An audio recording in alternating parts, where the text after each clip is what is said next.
औज़ु बिल्लाहि मिनश्शैतानिर रजीम बिस्मिल्लाहिर रहमानिर रहीम रब्बि इश्रह ली सदरी वयस्सिर ली अमरी वहलुल उक़दतम मिन लिसानी यफ़क़हू क़ौली।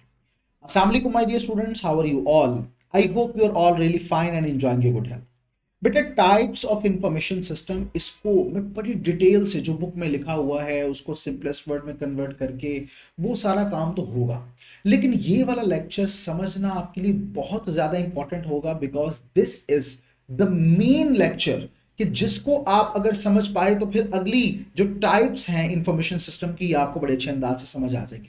अच्छा बेटा, इंफॉर्मेशन सिस्टम काम कैसे करता है, इसे मैं अगर कहूं कि these are actually segments of information system तो ये गलत नहीं होगा, लेकिन अब चूंकि बुक में लिखा हुआ है कि टाइप्स ऑफ इंफॉर्मेशन सिस्टम तो हम उसी के मुताबिक ही चलेंगे। तो पहले जरा समझ लीजिए कि ये टाइप्स ऑफ इंफॉर्मेशन सिस्टम है कौन कौन से। तो पहले जब डिस्कस करते हैं उसके बारे में जानने की कोशिश करते हैं तो उस तरफ आते हैं सबसे पहले। तो बेटा जरा समझिएगा कि ये कुछ सेवरल टाइप्स हैं जिनमें सबसे पहले हमारे पास आता है टीपीएस सिस्टम, जो कि है ट्रांजैक्शन प्रोसेसिंग सिस्टम। अभी सिर्फ समझना है आपने, अब बाकी बातें डिटेल्स के साथ सब बताया जाएंगे। दूसरा होता है मैनेजमेंट सपोर्ट सिस्टम, एमएसएस। इसका एक और नाम भी होता है, याद रखिएगा, एमआईएस सिस्टम भी इसको कहा जाता है, मैनेजमेंट इंफॉर्मेशन सिस्टम, याद रखिएगा।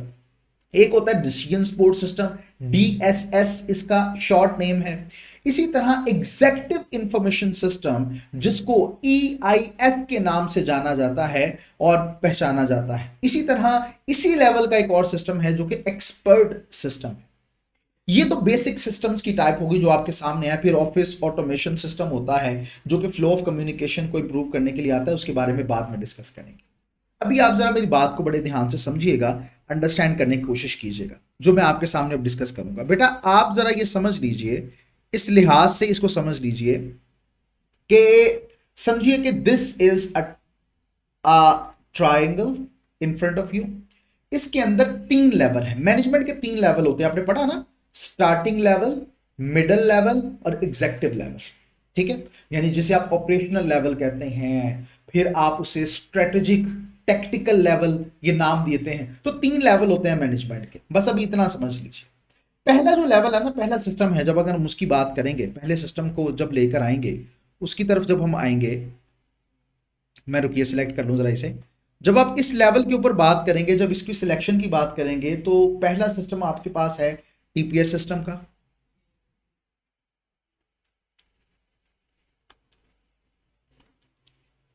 जी मैं ऐसे ही लिख देता हूं, TPS system number one, first one आपके सामने गया आगे। टीपीएस सिस्टम के बाद नेक्स्ट जो सेकंड लेवल ऑफ मैनेजमेंट है, इसके अंदर हमारे पास आते हैं जनाब दो सिस्टम।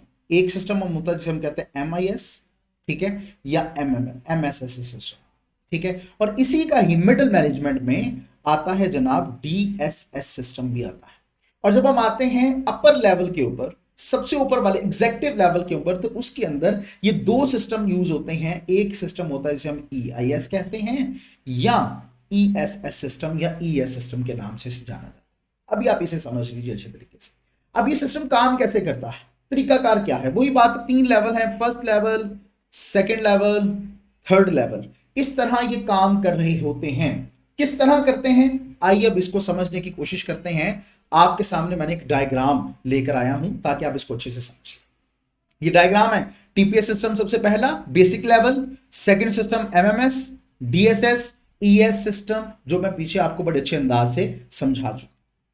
अब इस बात को समझिए, अगर टीपीएस जब अपना काम मुकम्मल कर चुका होगा, जब अपना काम मुकम्मल कर लेगा, तो उसको रीयूज करेगा एक और सिस्टम, और उसका नाम है एमएसएस या एमआईएस सिस्टम। फिर एमआईएस सिस्टम अपना काम जो मुकम्मल करेगा उसको रीयूज किया जाएगा किसके अंदर, डीएसएस सिस्टम के अंदर। ठीक है, ये बात समझते जाइए। फिर इन तमाम कामों को, यानी ये जब एनालिटिकल काम हो गया, तो इसको एग्जीक्यूटिव लेवल पे लेके जाया जाएगा फाइनल इसको देखने के लिए, और ये तीनों की रिपोर्ट्स को देखता है ये सिस्टम, इसको रीयूज करता है, जिसे हम कहते हैं जनाब ईआईएस सिस्टम या ईएसएस सिस्टम। क्लियर बेटा? अब यहां पर अब समझिएगा कि ये काम कैसा है। ये बेसिक लेवल है टीपीएस सिस्टम। ये क्या करेगा, मैं आपको मिसाल दूंगा कि आपके पीआरसी के कोर्सेज है, एक कॉलेज है, मैं नाम दे देता हूं जी, उस कॉलेज का नाम है XYZ कॉलेज। XYZ कॉलेज ने PRC के बैच का अनाउंसमेंट किया। डेली स्टूडेंट्स आ रहे हैं, आकर जो है वो एनरोलमेंट करवा रहे हैं, इंफॉर्मेशन ले रहे हैं, डेली रिकॉर्ड मेंटेन करते जा रहे हैं जो भी सामने फ्रंट डेस्क मैनेजर्स होंगे। तो ये जो डेली बेसिस का रिकॉर्ड मेंटेन करने का सिलसिला होगा, डेली बेसिस का जो सिलसिला होगा रिकॉर्ड मेंटेन करने का, record maintaining, daily record maintaining का, तो जो रिकॉर्ड मेंटेन करने का सिलसिला होगा ये सारा चल रहा होगा टीपीएस सिस्टम के ऊपर। एक स्टूडेंट आया, उसका नाम लिखेंगे, टेलीफोन नंबर, अगर हो सकता है कंप्यूटर पे लिख लें, हो सकता है पेज के ऊपर लिख रहे हैं, जहां पे भी लिख रहे हैं, लेकिन मेंटेन तो कर रहे हैं ना।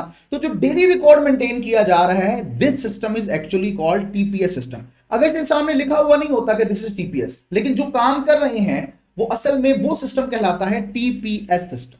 क्लियर बेटा? यानी डेली बेसिस की जो रिपोर्ट्स हैं उनको जो चीज मुरतब कर रही होगी, हम कहेंगे this system is called TPS system. अच्छा, आगे बढ़ते हैं।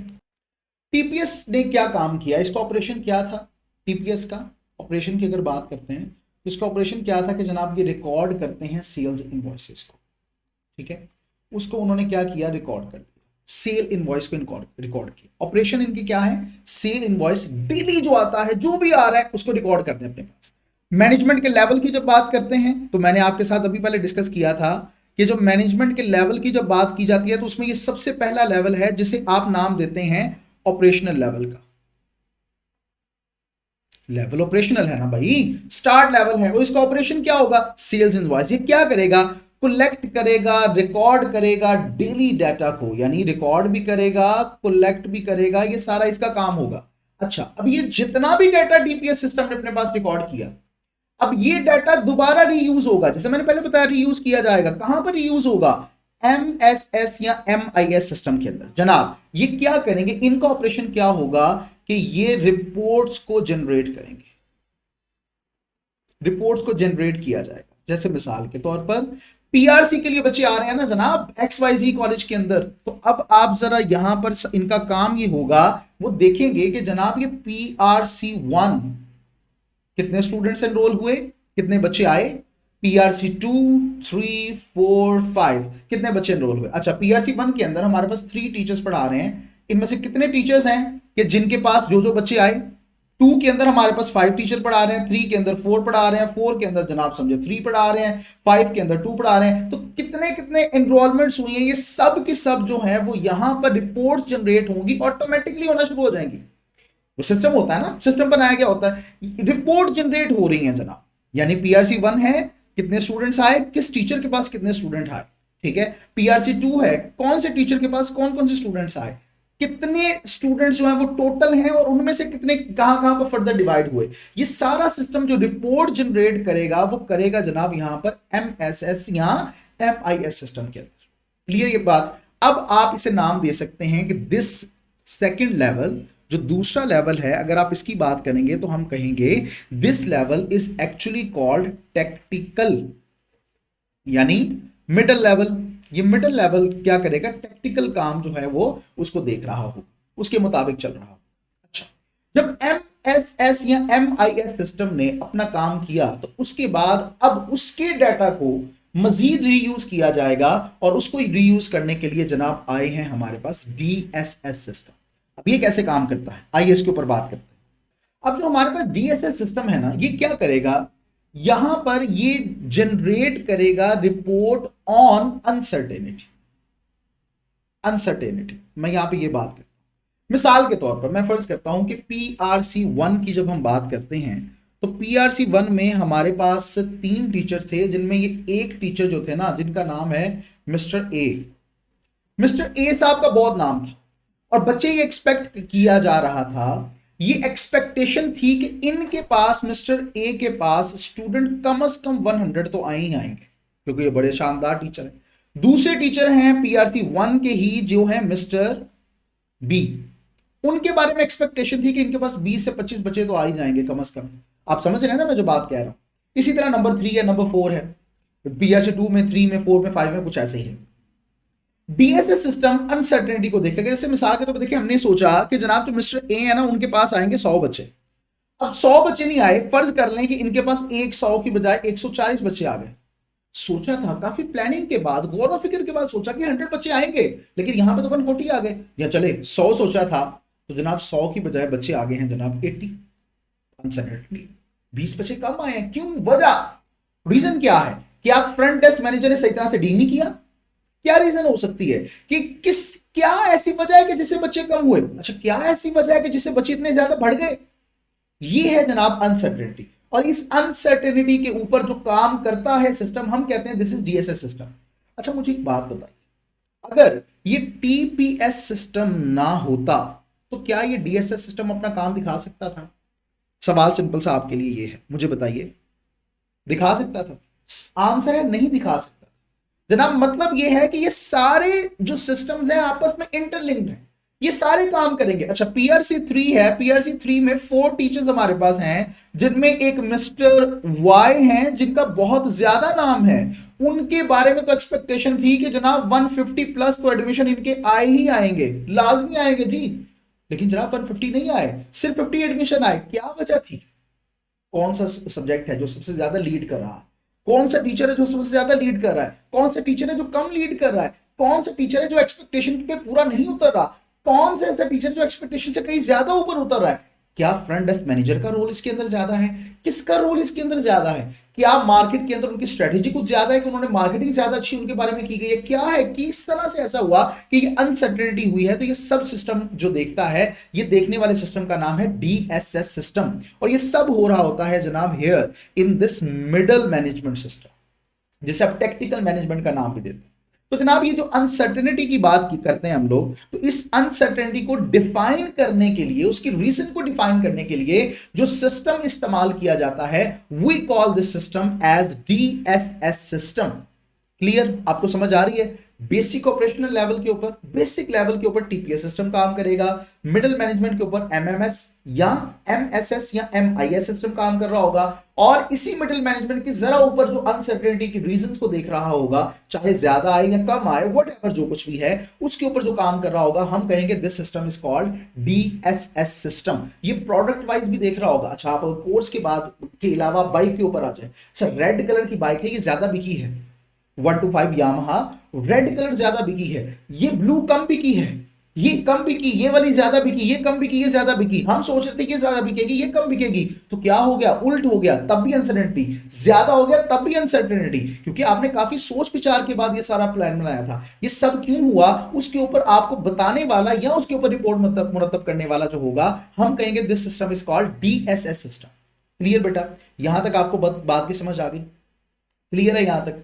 आइए अब जरा आगे बढ़ते हैं। Now we are going to discuss about EIS या ईएस सिस्टम, जिसको आप कहते हैं जनाब अपर मैनेजमेंट सिस्टम, जो आपकी स्ट्रेटेजिक मैनेजमेंट सिस्टम होता है। मैं यहां पे लिख देता हूं कि this is also called strategic. ये स्ट्रेटेजी के ऊपर जो है वो काम कर रहा होता है, स्ट्रेटेजिक मैनेजमेंट सिस्टम इसको समझा जाता है। तो जनाब ये स्ट्रेटेजिक मैनेजमेंट सिस्टम किस तरह काम करता है, आइए अब इसके बारे में बात करते हैं।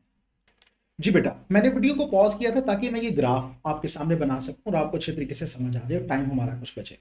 ये जो ईआईएस सिस्टम होता है या ईएसएस सिस्टम होता है ना, इसकी जब हम बात करते हैं, जब इसके ऊपर आते हैं, तो याद रखें कि ये जो सिस्टम होता है, this system actually works on making reports as well. देखिए, एमएसएस सिस्टम, एमआईएस सिस्टम, इसने रिपोर्ट बनाई, उसके बाद डीएसएस सिस्टम उसने रिपोर्ट बनाई, हमने इस बारे में पढ़ा और उसके बारे में डिस्कस हमने किया।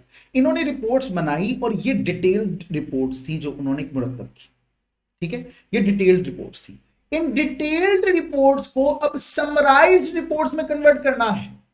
समराइज रिपोर्ट, जैसे मिसाल के तौर पर, जैसे देखिए आपके सामने मैंने यहाँ पे एक ग्राफ बनाया हुआ है। इस ग्राफ को जब हम अच्छे से देखेंगे तो यहाँ पे आपको समझ आएगा कि आप फर्ज करें कि ये PRC1 है कोर्स। ये PRC1 जो है वो सबसे ज्यादा इस टीचर का बिका, फिर इस टीचर का, फिर इसका, फिर इसका। PRC1 में जैसे मिसाल के तौर पे ये टीचर है, PRC1 इनका जो कोर्स है, इसके अंदर हमारे पास जो एनरोलमेंट आई वो आई जनाब 80 एनरोलमेंट्स। फिर उसके बाद दूसरे जो हैं उनकी हमारे पास आई 40 एनरोलमेंट्स, तीसरे जो हैं उनके हमारे पास आई 25 एनरोलमेंट्स, चौथे जो टीचर हैं उनके हमारे पास आई 15 एनरोलमेंट्स। तो ये ग्राफिकल फॉर्म होती है और एक समराइज्ड रिपोर्ट होती है। दो तरीकाकार होते हैं जो ईआईएस सिस्टम या ईएस सिस्टम के अंदर इस्तेमाल किए जाते हैं। या तो ग्राफिकली उसको इलेबोरेट किया जाता है या उसको इलेबोरेट किया जाता है समराइज्ड फॉर्म के अंदर, समरी बनाई जाती है उसकी।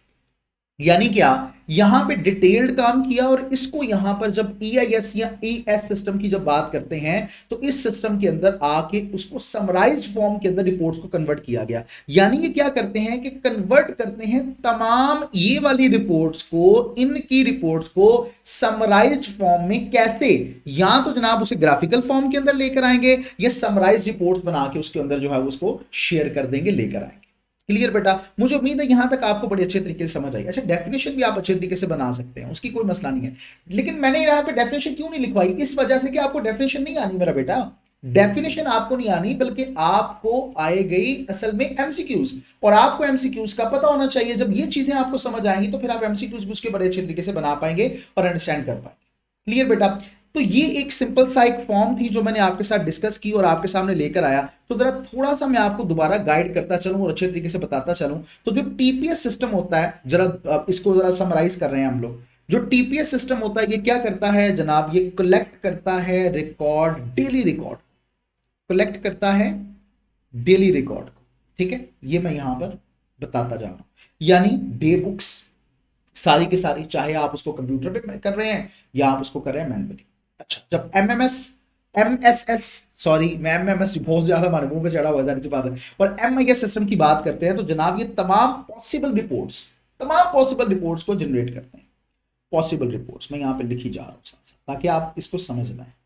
पॉसिबल रिपोर्ट्स को जो है वो ये जनरेट कर रहे होते हैं। पॉसिबल रिपोर्ट, चाहे कोई सेल हुई नहीं हुई, लेकिन उसके ऊपर पॉसिबल रिपोर्ट बनेगी। PRC1 के इतने बच्चे आए, इतनी क्यूरीज आई, कोई भी नहीं आया, फिर भी वो जनाब रिपोर्ट जनरेट होती रहेगी। ये ऑटोमेटिक सिस्टम होता है इसका, MMS सिस्टम का, MSS सिस्टम का, फिर मैंने MMS बोल दिया। तो MSS या MIS सिस्टम का ये काम होता है, ये लेजर्स जिसे आप नाम देते हैं। आपने यकीनन अगर O लेवल, A लेवल या इकोनॉमिक्स उसके अंदर आपने पढ़ा होगा लेजर्स क्या होते हैं। लेजर्स वो ये बड़ी किताबें होती हैं, बड़े जो ऑटोमेटिक जनरेट हो रहे होते हैं, तो उसे लेजर्स बोलते हैं। अच्छा, DSS सिस्टम क्या होता है? DSS सिस्टम असल में ये क्या कर रहा होगा, ये जनाब अनसर्टेनिटी को या अनएक्सेप्शनल कंडीशन जो होती हैं उनके ऊपर काम कर रहा होता है, जिसे आप अक्सर नाम देते हैं कि बैड डेब्ट्स। अच्छा, बैड डेब्ट्स के ऊपर भी ये काम कर रहा होगा। मैं मिसाल देता हूँ, एक स्टूडेंट है हमारे पास आया कॉलेज XYZ कॉलेज के अंदर, और आके कहता है कि सर मैं इस कोर्स की जो पेमेंट है ना वो अभी हाफ आपको पे करूंगा, उससे ज़्यादा नहीं कर सकता। उसने कहा जी बाकी कब करेंगे? सर मैं विद इन 15 डेज या 20 डेज कर दूँ। अच्छा, वैसा होता है कि मिसाल के तौर पे ऐसे स्टूडेंट हमारे पास 100 आ जाते हैं, और फर्ज कर लें कि हमारे पास जो टोटल रिसीवेबल अमाउंट है जो हमने रिसीव करनी है वो हमारे पास आ जाती है तकरीबन, समझ लें कि 5 लाख, हाफ मिलियन। ठीक है, 5 लाख है जो कि हमने अब रिसीव करनी है। इनमें से अब हम जब देखेंगे, बड़े ध्यान से जब गौर फिक्र करेंगे, तो हम देखेंगे कि जनाब कौन सी अमाउंट है जो कि हमारे पास रिकवर हो सकती है। 5 लाख में से मैं समझता हूँ जी कि 4.5 लाख रुपया जो है ना वो रिकवर हो जाएगा। तो मैं क्या करूंगा, इसे मैं कैश के अंदर डाल दूंगा।